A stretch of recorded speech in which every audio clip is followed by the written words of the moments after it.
My name is Phoebe, I'm 18 years old and I train circus.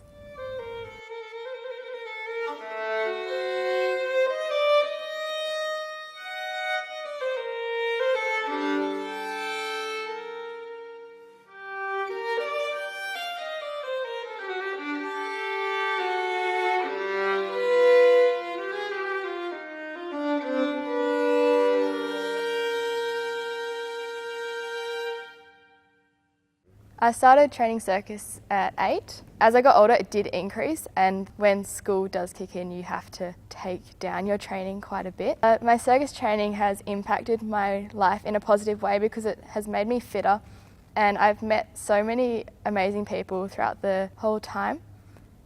The people that stand out who I've met through circus are the people that really encourage you throughout your whole training. They really try to push you to your limits, which can be good and can be bad sometimes, but yeah, they're the really, really good people.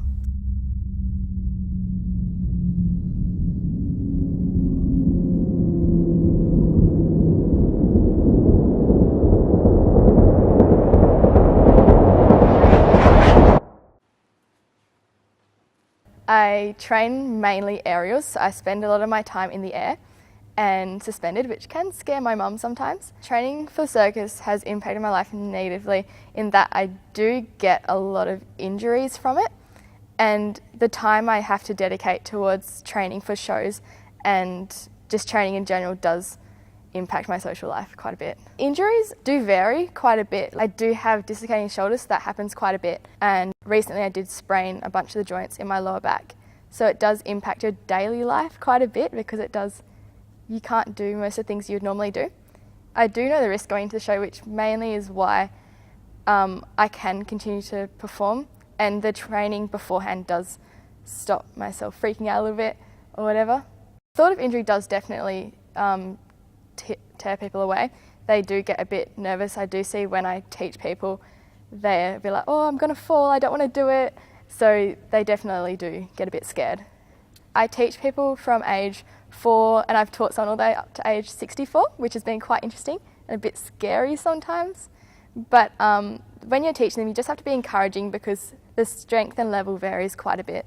In the next 6 months, I'm planning to travel to Melbourne because our circus troupe is working on a show, and we're working with a director over in Melbourne, and then we're going to perform it in Fringe, Circus Fest, and a few other places. I do remember the first time I did a drop. My mum walked into the room just as we were finishing, and she walked in and she's like, oh my God. And that was definitely quite fun. But now dropping is the funnest thing. I definitely love it. It's my favourite thing to do. I love how everyone is so different in the circus because it's totally acceptable to have green hair, to be completely extroverted. You can do whatever you like. And if you are injured, there's anything you can do. So if you're in a wheelchair, you can juggle. It's acceptive of everyone. So when we have a show, we generally have a practice rehearsal before. It's when we get all of our bad tricks and when we mess up out of our system. And then we usually have a few minutes before just to gather ourselves, get our makeup done, get into the costume, and then we just all go out and just have fun. We do just really enjoy it.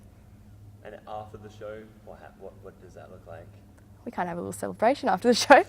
Let's get excited. You talk about the audience and... Oh, when we perform, the best thing is looking at the audience's faces. The thing of just being able to give them joy and give them entertainment is one of my favourite things.